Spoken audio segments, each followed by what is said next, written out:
Thank you, David, and thank you to the HR Vision team for inviting me here today.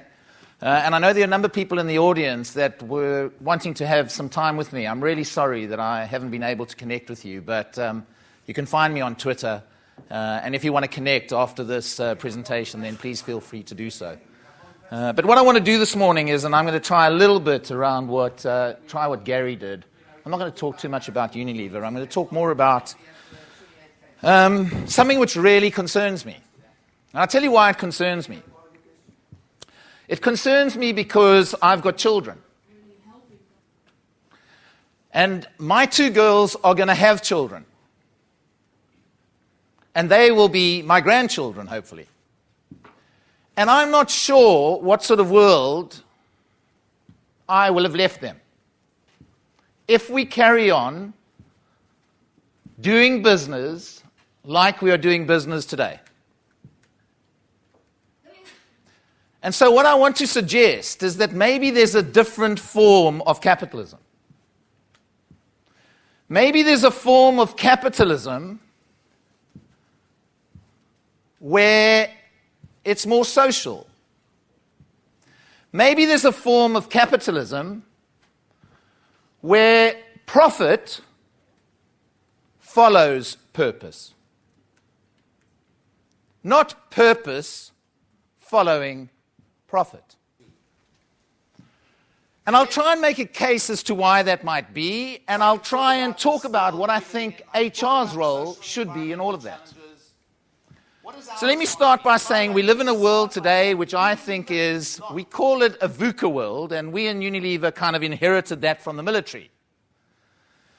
In that the military were the first to use this term, a world that is hugely volatile. A world that is uncertain, it's complex, and it's mighty, mighty ambiguous.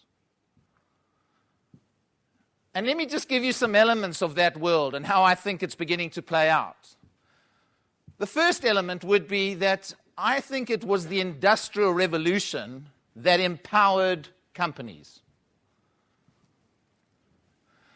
Today, social media has given power to you and to me.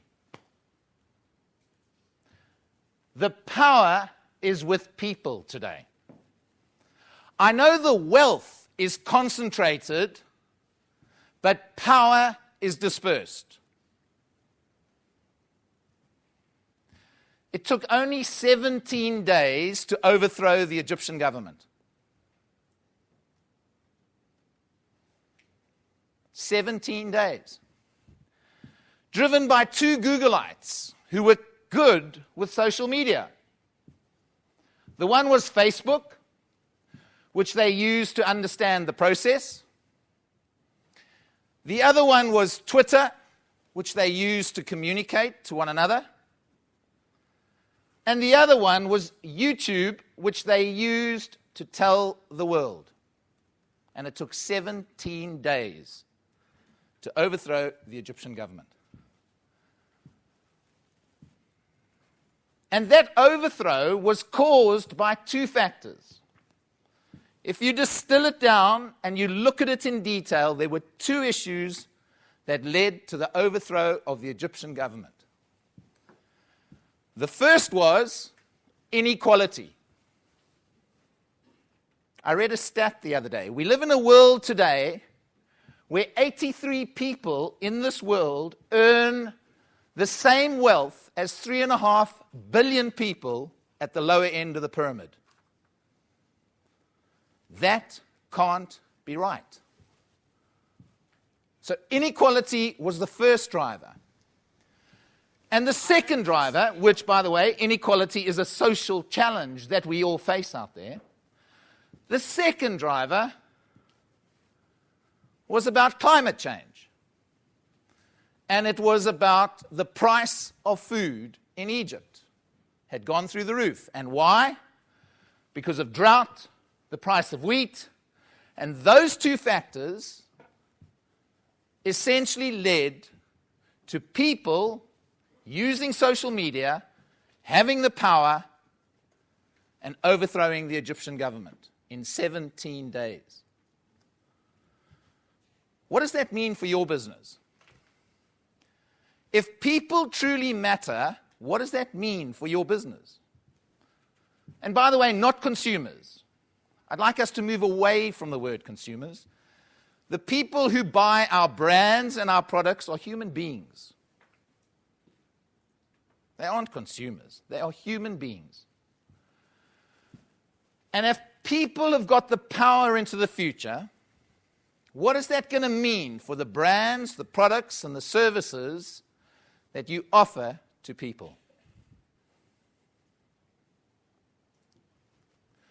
So, the social revolution has empowered you and I.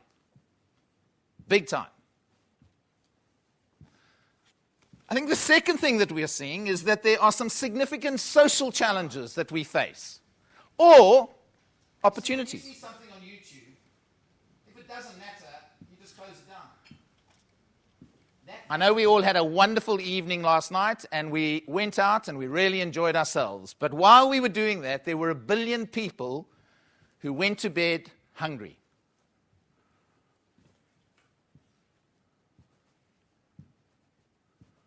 A billion people. And by the way, there are close to 1 billion people who are overweight. There are 2.5 billion people out there who have no access to sanitation.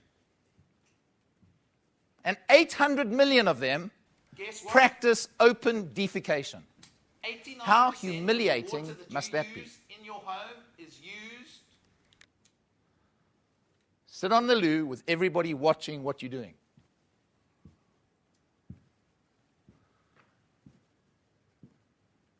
There are millions of children out there who are stunted by the age of 5 in their growth as a result of malnutrition. And we are in the foods business. There are 1 billion kids going to bed, or people going to bed hungry every night. We're in the foods business. There are 1 billion people close to being overweight or obese. We're in the foods business. Is that a challenge, or is that an opportunity for us? Apart from the social challenges, and I can go on if I had more than 20 minutes, there are huge environmental challenges that this world faces. And I think we all know that by 2050, there will be 9 billion people on the planet. And right now, there's 7 of us, 7 billion, who are consuming 1.5 times the capacity of this planet. And that plays itself out. You either believe or you don't believe climate change, but just look at, I was just scrolling this morning. I thought, let me just Google natural disasters 2013, 2014. I could not get beyond 2014 while I was Googling it. I was with Save the Children the other night, Save the Children showed me the incidents of natural disasters that have taken place in the world over the last 2 years and how that has just gone through the roof. There are droughts. There are typhoons. There are hurricanes. Energy will be in demand to such an extent that it'll become very competitive and very expensive. Water, by 2035, 2/3 of the land mass is going to be water scarce. And guess what? 89% of the water that you use in your home is used using our products or P&G. I think there's somebody from L'Oreal here today, but 89% of the water used in your home is used using our products. Washing your hair, hopefully with Dove. The ladies in particular. Brushing your teeth, having a cup of tea, washing your clothes, having a shower and using our soaps, boiling a soup, 89%.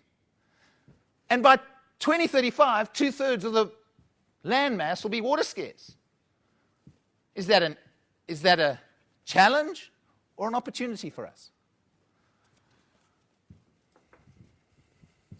The other change that I think is taking place, and that will impact the way I think we do business into the future, is this word called trust.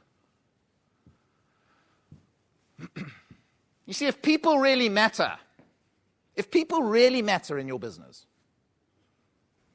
and I'm not talking necessarily about the people within your business, but the people you serve with the brands and the products and the services that you give, if they really matter,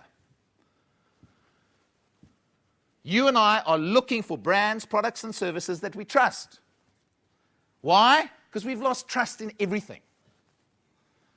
When the Pope resigned, and by the way, I'm a Catholic, so I'll declare myself I'm a Catholic, but when the Pope resigned about 8 months ago, somebody in the office comes to me and says, "What do you think he did wrong?" Come on. Here's the head of one of the biggest churches, Christian churches in the world.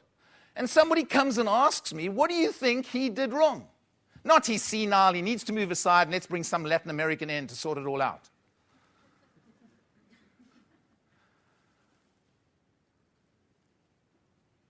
I don't trust any politician.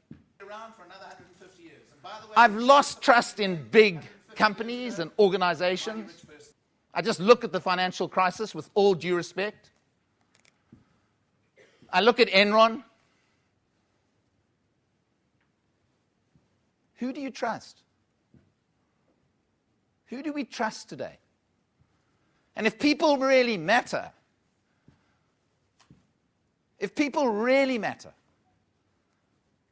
and you believe that they're looking for organizations, brands, and services that they can trust, then my plea is, let's put purpose at the heart of everything that we do.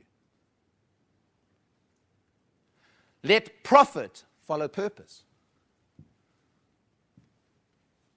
And let me give you an example of why I think, if you get this right, and you really do believe in this concept of people having the power today and people mattering, we as Unilever, we need to, the other day I was talking to our Chief Marketing and Communications Officer, the guy, our business partner, Keith Weed. And the last 3 years we've been talking about, we want to be the best marketing company in the world. I said to Keith, we need to change that phrase. We need to become the best marketing company for the world.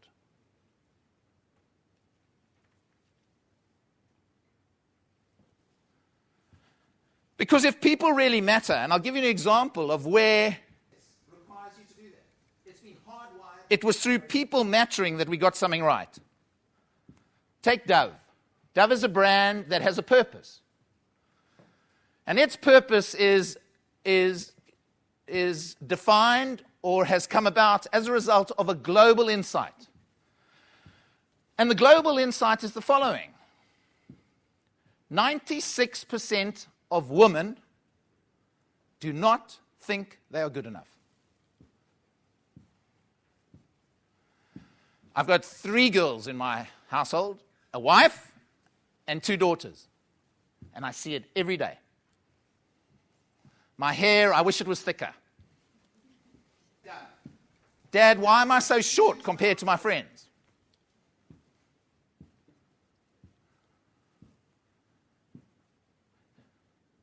"96% of women don't think that they're good enough." And so Dove created a purpose which is all about enhancing the self-esteem of women. That's what it's all about. And last year we ran an ad called Dove Sketches. Guess how many views the ad had? For those ladies in the room who haven't seen it, I suggest you go and have a look at it. But it had 275 million views. Why? You see, when you see something on YouTube, if it doesn't matter, you just close it down. That mattered to women. What did they do? Passed it on to all their friends on Facebook, use of social media. The most viewed ad in the history of mankind. Why? Because it mattered. So we need to move away from marketing to consumers to mattering to people. And so what is Unilever's response to all of this be? So yes, I can talk about this world that we're living in. I can talk about the social and the environmental challenges.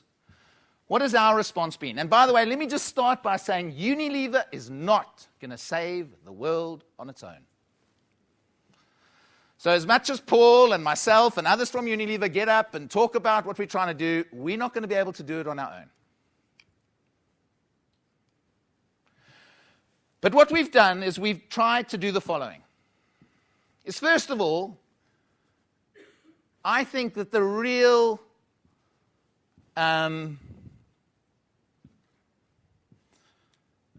insight that Paul had when he joined Unilever and decision that he took, which has made a huge impact on this, was he brought marketing, communications, and this concept of sustainable living all together.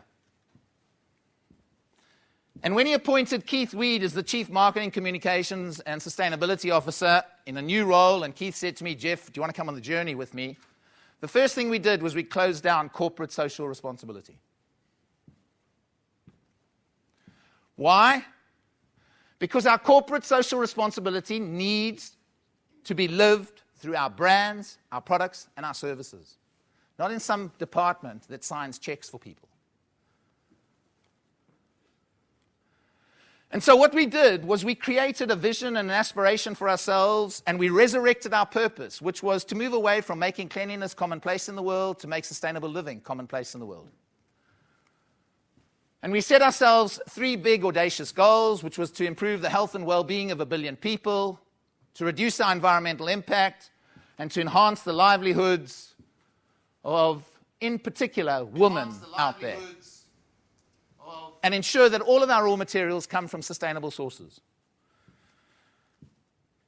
And those goals drive our purpose, which is about making sustainable living commonplace. And by the way, those goals are driving our business success today. Because you see, if it hadn't been for this purpose called making sustainable living commonplace, we would never have come up with a dry shampoo. We would never have come up with a concentrated liquid. We would never have made the savings in our supply chain that we have in the areas of recycling, waste management, packaging, if it hadn't been for that purpose. We would never have been able to attract the sort of people we're attracting to Unilever today if it hadn't been for that purpose.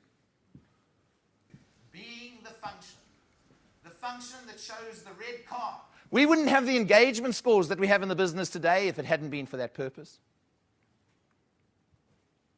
And seeing that purpose slowly being played out through our brands, our products, and our services, and not through corporate social responsibility. So what's our role in all of that? HR. What's our role? With all due respect, sustainability, and this word sustainability is not new. It's been around for 20 years. And by the way, companies have all got their sustainability strategies. So why are we in the predicament that we're in today? Because I really believe that a collaborative effort between companies, social entrepreneurs, civil society, governments will save the world. We'll create a better place for our children to live on one day, and our grandchildren. But we need more and more of these companies to put purpose at the center of everything that they do, and let that purpose deal with some of the social and environmental challenges that we face. But coming back to my point, we've had strategies, sustainability strategies for 20 years, and yet we live in the world that I spoke about. The world that capitalism 1.0 has led to. And I know capitalism has been good, right? There are 2 billion consumers who will enter for the first time being consumers by 2020. There'll be 3 billion that will become members of the middle class by 2020. So there has been some good to capitalism.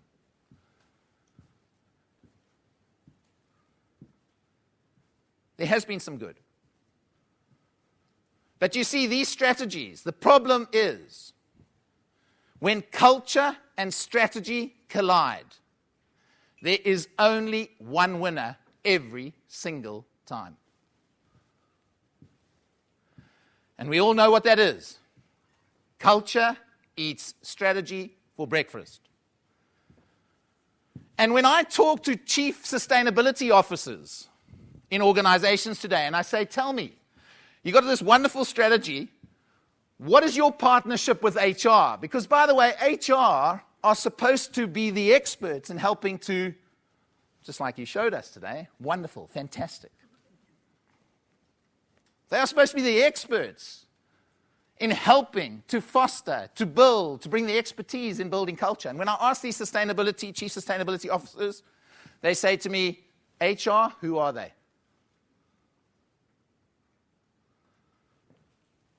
And so what I think our role needs to become more of in HR is how do we really, really ensure that we create cultures in organizations through the work that we do in leadership engagement and leadership development, through the work that we do in building it into infrastructure like recruitment and selection processes that shift behaviors. And finally, through the role that I think in HR we should be playing so much more of, which is being the chief integrity officer of a company. I love Ulrich, but Ulrich, you taught me to try and become a business person. And I lost my way. Let's come back to being the function that shows the red card when we behave and act in a way that is not aligned to our purpose. And if I believe that if more of us in HR can begin to play that role, we will help companies to ensure that profit truly does follow purpose. And that all of us in this room might be able to look at our grandchildren and look them in the eye one day and say the following, guess what? I lived, I loved, but most importantly, I mattered. Thank you.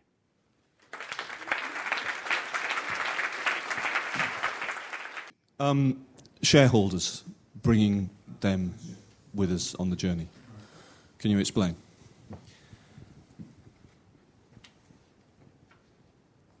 When we resurrected our purpose, put the Unilever Sustainable Living Plan in place, really tried to run our business with all of our systems, processes, etc., aligned to that purpose, different innovations to the market, how we engaged with people. When we started that journey, our share price was 11. Our share price today is 26. So I think the shareholders of Unilever are very happy. Also, when we started that journey, we went to investors and told them about this. And we said to the investors, this is what we want to try and do, and guess what? 10% of them thought, well, you're hugging trees, we're not interested. At our last investor conference in Turkey 4 months ago, 40% of the investors said, hey, I think you're doing the right thing. So I know that there's this concept of short-termism and shareholders, but I really do believe, and I'm trying to take a leap of faith into the future. I think people who are going to start investing, who are going to want to put their money into companies, are going to look for companies. I know my children are going to. They're going to look for companies that are more purposeful in what they're doing. They're going to look for companies that have got more of a social form of capitalism. And by the way, if you just go back to those companies that have kept purpose at the center of everything that they do, let me give you some examples. J&J. How long have they been around? 150 years, and I'm sure they'll be around for another 150 years. And by the way, if you'd put some money in them 150 years ago, you'd be a mighty rich person now. And those that put all their money in the banks are not so rich anymore. So I think there's something about, I think we're beginning to see a movement whereby people are beginning to say, hey, first of all, there are those challenges out there. Business has got a role to play. And by the way, guys, this is not about philanthropy on Unilever's part. It's not. This is about growing and being profitable into the future. We just want to do it in a different way. We just want to do it so that when there's no water, we've got brands that are going to help us with that. Or our brands are not going to deplete the supplies of water in the world. So it's just about doing business in a different way and being profitable and growing as a result. You talked about that the way forward with this is collaborative effort between companies. What are Unilever doing about this, or what's your vision for the future for it?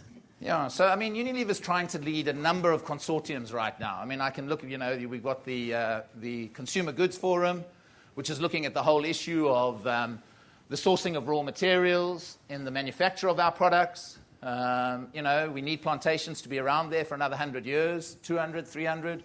We can't rape the plantations. So yes, we're involved in a number of activities right now where we are trying to pull together organizations, companies. We've just come out of the World Economic Forum in Davos, where we've got about 30 companies that are going to work with us in thinking about this concept of how can we make sustainable living aspirational. Because you know what the biggest problem in all of this is? You and I. Consumer and consumer behavior change. You see, when I tell you you've got a dry shampoo and it's a cold day, maybe you'd rather get into the shower, spend 20 minutes in the shower and wash your hair. And particularly in the developed world, people in the developed world, it's all about price. They're not really tuned into some of the stuff that I was talking about. But in the developing world, and by the way, by 2020, 70% of our sales will come from the developing world. They really want brands, products, and services that have either a positive social or environmental impact. And so that's another example of trying to pull companies together. How can we make sustainable living aspirational? Not driving a Mercedes-Benz, doing something that is good for the environment or doing something that's good for the social will or environment out there. How do we make that aspirational? So yes, we're trying to collaborate, work with, but not only other other companies. It's governments, it's social entrepreneurs, it's the big civic society organizations like Oxfam, Save the Children, etc., etc. Thank you very much. Just a question. So I really like what you're talking about in terms of making purpose more important. Do you feel that Unilever is playing the role that you're describing of teaching consumers as well about this new way of consuming and using energy? And are you sufficiently satisfied with the products that we as consumers find in the supermarket every day in terms of being sustainably produced, having natural ingredients? Are you happy with that we see today in our supermarkets from Unilever? From Unilever, I think we're on a journey, right? So, we've got 400 brands in Unilever. 16 of them are over $1 billion in size. And we're going after those first 16 to make sure that those first 16 are really aligned to our purpose, both in terms of what's in those brands, and then we will try and get after the other 300-odd brands that we've got in the stable. And some of them we're selling because they don't align to our purpose. So that was your first question was, do you think it's part of the brands and are we doing enough? So I think we talk about a marathon, it's 42 Ks long, we're probably at the 28 K mark when it comes to that. What was the other part of your question? It's more around, is Unilever really helping consumers learn about how to use these energies? Okay. And are they not only thinking about making the profit of the brands, but really thinking about, okay, so do we set the standard of how consumers consume in the future? I think we're trying to do that. I mean, at the end of the day, we're trying to shift the mindset about how do we matter to people rather than market to consumers. But consumer behavior change is very, very difficult. It's very, very difficult to bring about. And yes, we are partnering with washing machine companies. We are partnering with people who make shower caps. We're partnering with all sorts of organizations to see whether, through the way in which people behave, can we bring about some change that meets either an environmental need, and then when it comes to the social needs, I didn't say to you, but there are millions of kids who die every day as a result of diarrhea. Diarrhea is a preventable disease. You just need to learn to wash your hands after you've been to the loo. and use a soap. And so we're doing lots of workshops in the developing world, in schools, teaching kids to wash their hands.